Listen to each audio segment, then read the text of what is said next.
BioStar 2 completely streamlines the software side of access control systems. I was able to get this set up in about 5 minutes, and most of that was waiting for downloads. What's up, installers? This is Zach with Nelly Security, and today we're talking about Suprema's access control software, BioStar 2. We'll go through a little bit about what you can expect navigating the system, as well as what all it can handle. We'll also briefly touch upon their cloud solution, BioStar Air. What's the difference between BioStar 2 and BioStar Air? Let's find out.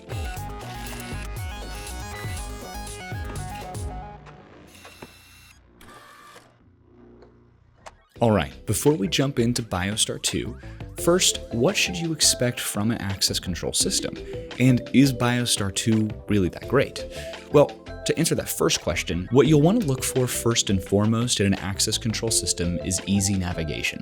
It doesn't matter if your software can handle 3 million simultaneous entries and exits and devices if you don't even know where to go to set it all up in the first place. So we're looking for that first. Second is going to be customizability. Every access control system is different. From the number of doors to users to if you're using elevators, you're going to need to make sure that this system that you're choosing can handle whatever you throw at it. In order to test out BioStar 2, I've invited a special guest into the studio, someone who is Suprema certified. That's right. Zach, come on in. Hey, thanks so much, Zach. Happy to be here. I'll go ahead and get out of your way, no problem. Yeah, so I'll just sit right here. Yep.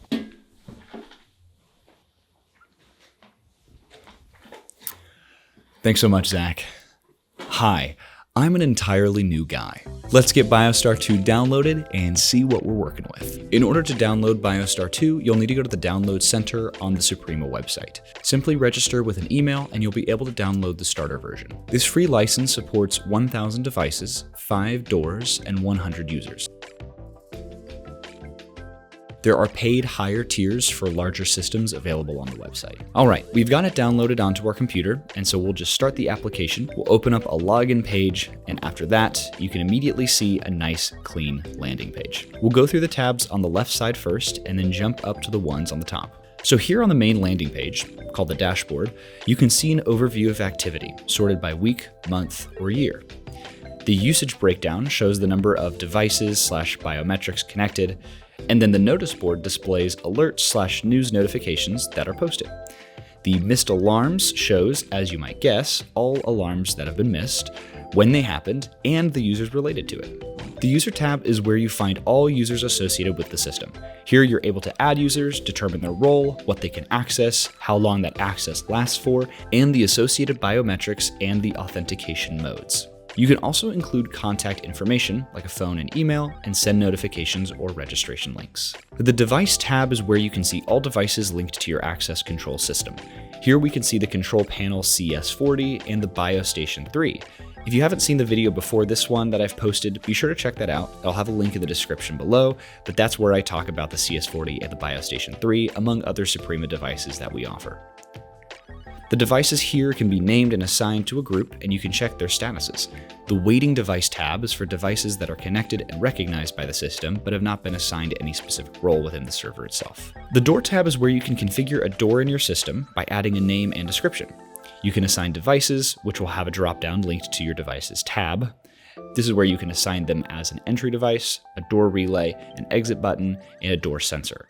Some optional settings are also available, like how long the door remains unlocked once it is unlocked, and if dual authentication is needed at any point, like on entry, exit, both, or neither. The Access Control tab is where you can create access groups and access levels. These sound similar, so I'll explain a bit more of the differences.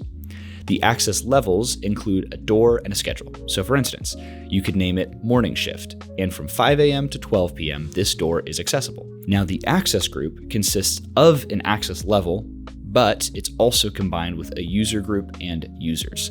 So here is where you could take that access level we just created called morning shift, and then add either a user group of those in the morning shifts, or list them individually in the user column. The user column is also helpful though if there's some exceptions from a group. So in the same example, let's say that you had the morning shift access level, then you added the user group of all users added in the morning shift, but there were some exceptions. For instance, like the user admin might need to head in to the office at 4:30 a.m. when all of the morning shift employees are there, but he's not technically a morning shift employee. Well, the user column's perfect for that. So you've got the access level of morning shift, you've got the user group of the morning shift employees, and then in the users tab, you can put the admin since he's the exception, but he still needs access at that time. The monitoring tab is where you get all of your logs. The event log is your general overview, listing all events. The real-time log is simply a live view of your system, so when someone swipes in, you'll see it appear immediately.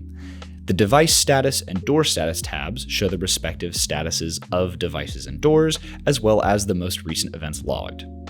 The wireless door lock status is where you can check on the status of your wireless door lock. Who would have guessed? Alert history is where you can see all the past alerts, sorting them by date, device, user associated, or the type of alarm. The thermal report is a report for the past authentication attempts, whether successful or not, and the temperatures related to those attempts. If you want to make use of this, be sure to enable that setting in the device configurations, and keep in mind that not every reader is capable of a temperature readout. The time attendance tab is for a time attendance system. So this is for clocking in and out and monitoring those that are clocking in and out. Here you can register devices, export reports, and determine how long the system holds on to those reports. Finally, the report tab will actually open a new tab in your browser where you can get reports with various criteria: user details, number of credentials by user, expired users, unassigned cards, etc. This becomes more useful the larger your system is. Alright, so that's it for the tabs on the left side, so now we're going to jump up to the tabs at the top of the page. First, you have settings. This has a bunch of different subsections to go into, so more on this a little later. The port tab is where you can adjust the various ports used by your access control system. The About tab shows a pop-up of the version of BioStar 2 that you're using, but not really much else. Clicking on Help opens up a new tab in your browser, and this has a lot of guides and walkthroughs for just about every step of the way in BioStar 2. As I mentioned earlier, there are quite a few tabs under Settings. We'll do a speed round of what they are because they're all pretty straightforward or pretty easy. They're just all separate tabs. So let's jump in. The Account tabs is User Settings, Preference is Time Zone, Date Format, Alarm Sounds. Card is where you can manage cards. Card Format, you choose which cards are which formats. Server, this is your port number, web server protocol, ID formats, licensing, and system log settings. Trigger and Action. This is the things that trigger your system and what actions it takes in response to those triggers. Schedule. Create new schedules and look over ones already created. Alert. Choose which alerts you want to hear and customize your own. HTTPS. Managing HTTPS specific settings. Image log. A collection of previous images captured by readers. USB agent. This lets you connect to specific USB devices. Face group matching. You can choose to match faces from a specific group rather than the entire database to save time. Audit trail, a list of every single modification made to the system, when, and by whom. Daylight savings time.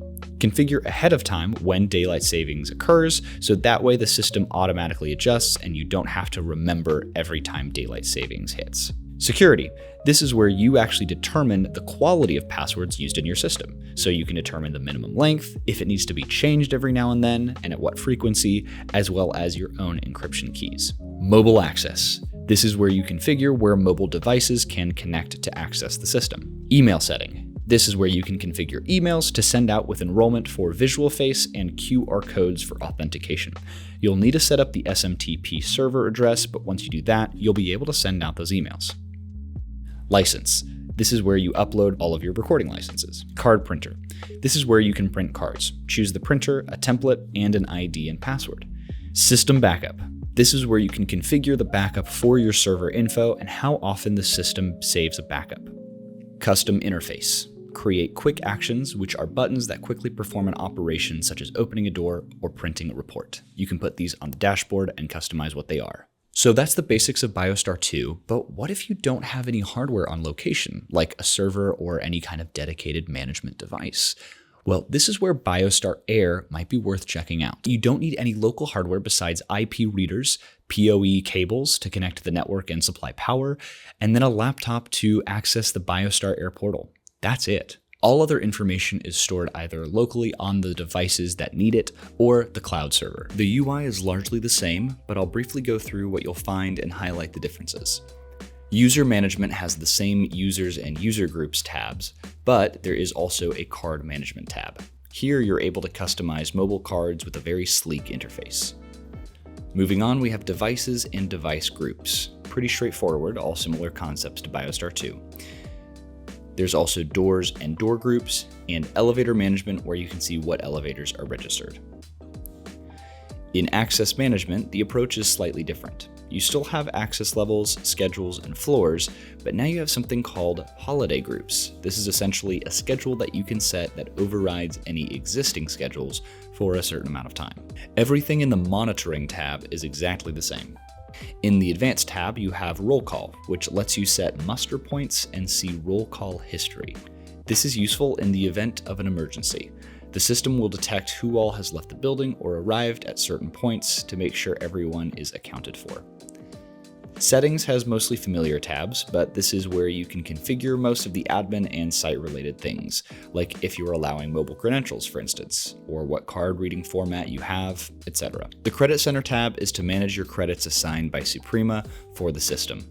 Assigning credentials costs credits, so you can request more if you need them. There are no free versions of BioStar Air because it is still a cloud server being provided by Suprema. Using BioStar 2 Air with IP or edge devices does significantly reduce the amount of hardware that you need on-premise. This is great for any really small setups or places that don't have a dedicated room for a server rack, for instance. It significantly reduces upfront costs and reduces the overall management that you have to do on site. So that's the basics for BioStar 2 and BioStar Air. If you have any questions, drop a comment down below and let us know if you'd be interested in using a cloud-based access control system. By the way, Suprema products are dealer exclusive, so consider joining our program. It's easy and 100% free. You get some awesome benefits like branding on select products, lifetime tech support, access to monthly webinars, and exclusive pricing. I'll have a link down below in the description if you're interested in joining the program. If you liked the video, don't forget to click that thumbs up and smash that subscribe button. And as always, thanks for watching. We'll see you next time.